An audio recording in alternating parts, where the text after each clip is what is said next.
नमस्कार, मेरा नाम ऋतु गोस्वामी है और आज मैं आपके लिए लेकर आई हूँ लेखिका मन्नू भंडारी जी की मानवीय मनोभावों को व्यक्त करती एक बहुत सुंदर रचना जिसका नाम है बंद दराजों का साथ। उसकी मेज़ बहुत बड़ी थी और 3 दराजों में बटी हुई थी। बाईं ओर वाली दराज व्यक्तिगत थी, बीच वाली पारिवारिक और दाहिनी को चाहें तो सामाजिक कह लें। यह विभाजन मंजरी का ही किया हुआ था जो उसने काफ़ी दिनों बाद किया था, उन दिनों जबकि उन दोनों के बीच भी एक विभाजन रेखा खिंच गई थी। आरंभ के दिनों में तो उसका ध्यान दराजों की ओर क्या जाता, मेज़ की ओर भी नहीं गया था। तब सारे घर में पलंग ही सबसे आकर्षक लगता था और मन करता था कि एक दिन के 24 घंटे किसी तरह रात के 8 घंटों में ही सिमट आएं। विपिन का शरीर उसके संपूर्ण व्यक्तित्व का पर्याय बना हुआ था और यह बात कभी दिमाग में भी नहीं आती थी कि शरीर से परे भी उसका कोई व्यक्तित्व और अस्तित्व हो सकता है, संबंध और संपर्क हो सकते हैं, कोई अपना जीवन हो सकता है। पर ये सब बहुत शुरू की बातें थीं, उन दिनों की जब मनों में कोई भेद नहीं था और इसलिए जैसे सब तरह के भेद मिट गए थे। सारी ऋतुएं वसंत के समान सुहानी लगती थीं। आराम के समय काम की चुस्ती का एहसास होता रहता था और काम करने में भी अजीब तरह का आराम मिलता था। वह बसंत की सुहानी सुबह थी। गीले बालों की ढीली सी चोटी बांधकर बड़ी मन से मंजरी ने मटर चिवड़ा बनाया था।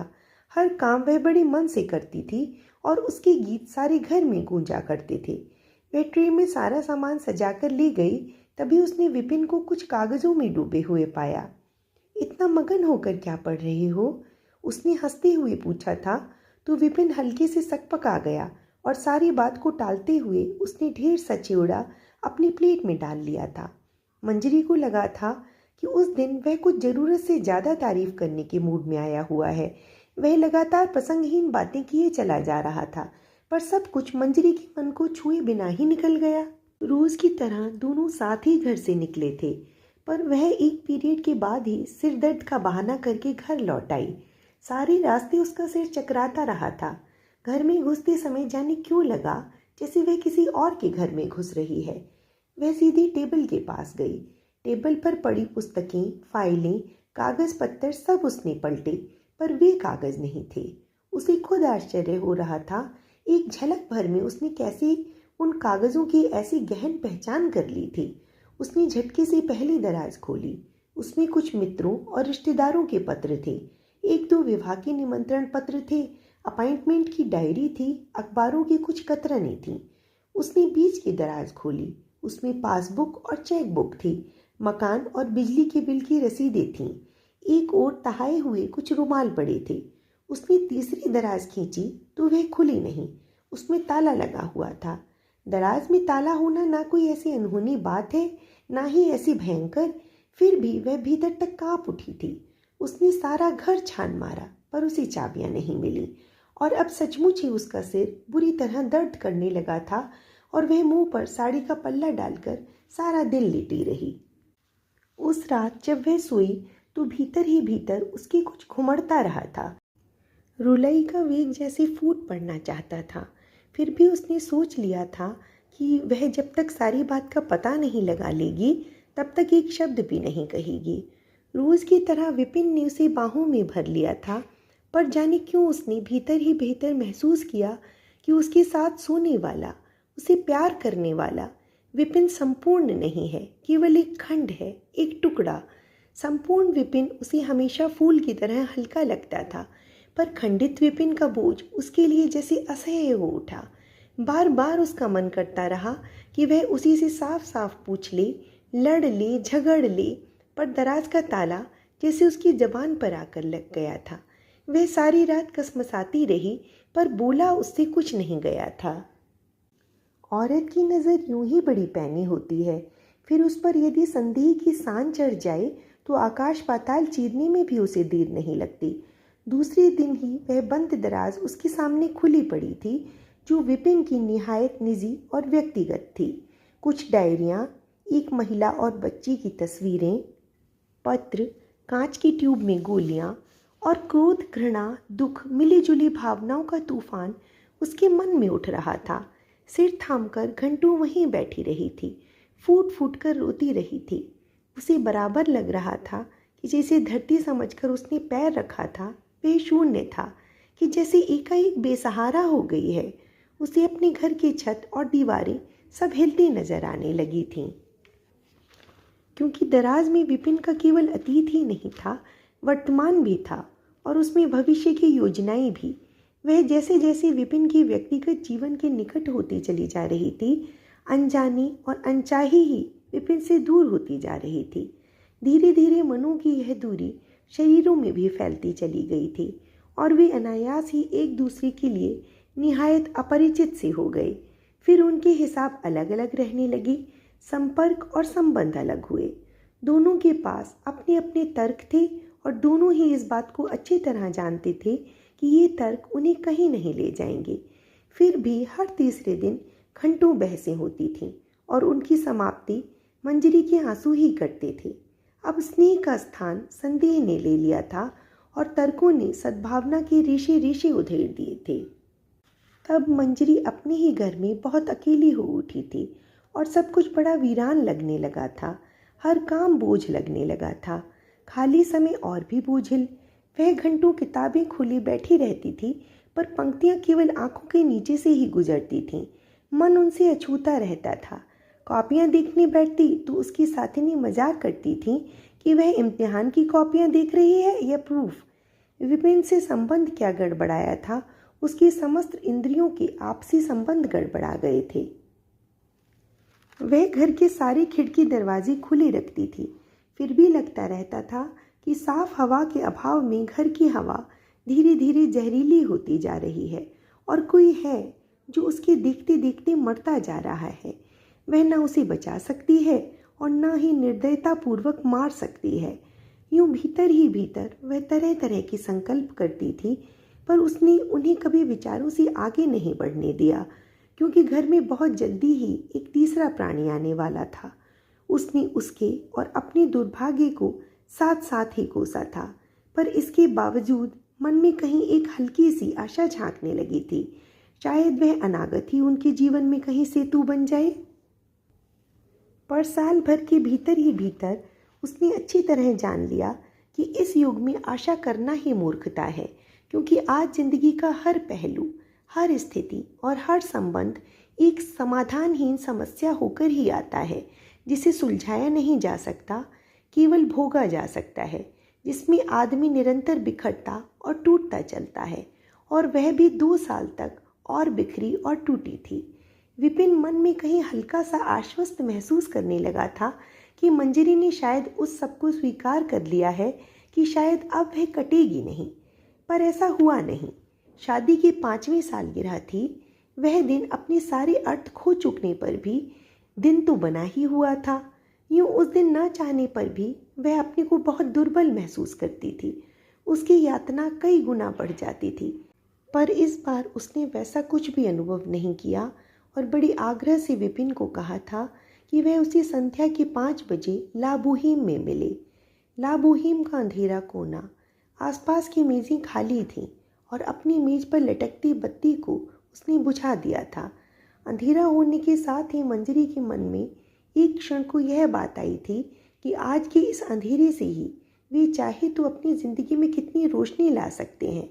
उस समय भीतर ही भीतर कुछ कसका भी था, पर दूसरे ही क्षण उसने अपने को सहज बना लिया, यह सोचकर कि यह निरी भावुकता है और भावुकता को लेकर आदमी केवल कष्ट पा सकता है, जी नहीं सकता। मंजरी जीना चाहती थी, अपने लिए और अपने बच्चे के लिए।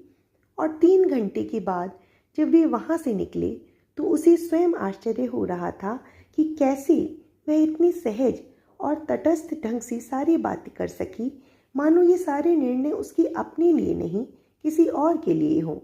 वह खुद जानती थी कि औरतें कभी पूरी तरह तटस्थ नहीं रह सकती, खासकर ऐसे सांघातिक क्षणों में तो वे बात भी नहीं कर सकती, केवल रो सकती हैं, झार झार रो सकती हैं। उससे भी ज़्यादा आश्चर्य उसे तब हुआ था जब अपने निर्णय को व्यवहारिक रूप देने के लिए वह अपना सारा सामान बटोरकर 2 महीने की छुट्टी ले दिल्ली से विदा हुई थी। विपिन ने बच्चे को बहुत प्यार किया था और एक बार उसे भी। फिर बहुत ठंडे स्वर में कहा था, मैं दिल्ली छोड़ दूंगा। इस सब के बाद मुझसे यहाँ रहा भी नहीं जाएगा। तुम शायद यहीं लौट कर आना पसंद करोगी। इस घर को अपने नाम ही रहने दो। मंजरी तब तक यह तय नहीं कर पाई थी कि उसे कहाँ रहना है, क्या करना है। केवल एक विश्वास था, जिस सहज ढंग से वह सारी स्थिति से उबरी है, उसी तरह नई जिंदगी का रास्ता भी खोज लेगी। फिर भी उसने घर अपने ही नाम रहने दिया। मानसिक तनाव के ऐसे विकट क्षणों में भी उसकी व्यवहारिक बुद्धि कुंठित नहीं हुई। तभी उसे लगा कि विपिन से ब्याह करके आने वाली मंजरी पूरी तरह मर चुकी है। यह तो उसकी लाश से पैदा हुई दूसरी ही मंजरी है। इन मौके पर बहुत बड़ा नाटक होने की संभावना थी। बच्चे को लेकर कुछ हो सकता था, पर कुछ नहीं हुआ। ऊपर से बड़ी सहज ढंग से कुछ औपचारिक से वाक्यों का आदान प्रदान हो रहा था और भीतर से मन भरे हुए थे। ट्रेन प्लेटफॉर्म और प्लेटफॉर्म पर खड़े विपिन को पीछे छोड़कर आगे बढ़ गई थी। अब सब कुछ मंजरी ने सूखी आंखों से ही देखा था। जब सब कुछ पीछे छूट गया तो भीतर से एक गहरी निश्वास निकली थी, शायद मुक्ति की। अपने ही शरीर का फोड़ा जब सूख जाता है तो मरी हुई खाल को शरीर से खींचकर अलग करते समय जैसी भावना आती है, कुछ कुछ वैसी ही।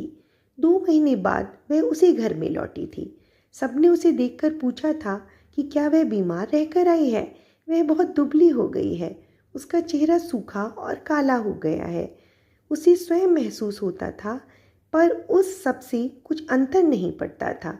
उसने वहां आकर सबसे पहले चश्मा लिया, क्योंकि उसकी आंखें एकाएक बहुत ही कमजोर हो गई थीं। घर ज्यों का त्यों था, केवल वे सब चीजें वहां से हटा दी गई थीं जिनके साथ विपिन की स्मृति लिपटी थी। वह मेज थी। मेज वाला वह कोना खाली रहने पर भी उसके मन में भय और वितृष्णा की मिलीजुली भावना पैदा किया करता था। वह विपिन से मुक्त होकर भी जैसे उस मेज से पूरी तरह मुक्त नहीं हो पा रही थी। घर के बचे हुए सामान पर धूल की परतें जमी हुई थीं। एक दिन तो वह उस घर में कुछ भी नहीं कर पाई, पर दूसरे ही दिन वह सफाई में जुट गई। विपिन का कोई भी चिन्ह वहां नहीं था, सिवाय 1-2 भरे हुए एश ट्रे के। एक बार उन्हें खाली करते समय जरूर उसका हाथ कांपा था। घर साफ हो गया था, फिर भी उसे बराबर लगता रहा था कि एक बड़ी ही अपरिचित गंध है जो उसमें बराबर बनी हुई है। वह किधर भी जाए, कहीं भी रहे, उस गंध के एहसास से मुक्त नहीं हो पाती थी। तब उसने घर के सारे खिड़की दरवाजे खुले रखने शुरू कर दिए थे, बाहर की साफ हवा, धूप आने के लिए। धीरे धीरे उन खुले दरवाजों से हवा और धूप के साथ साथ अनेक तरह की गंध, अनेक चेहरे और अनेक नजरें भी झांकने लगी थीं। कुछ तरस लिए और कुछ आत्मीयता लिए। उसकी साहस की प्रशंसा भी की जाती थी और कभी कभी जबान से यह समाचार भी दिया जाता था कि विपिन को किसी बच्ची और महिला के साथ देखा है। विपिन के लिए स्वर में भर्त्सना रहती थी, पर उसे न अपनी प्रशंसा छूती थी, न विपिन की भर्त्सना।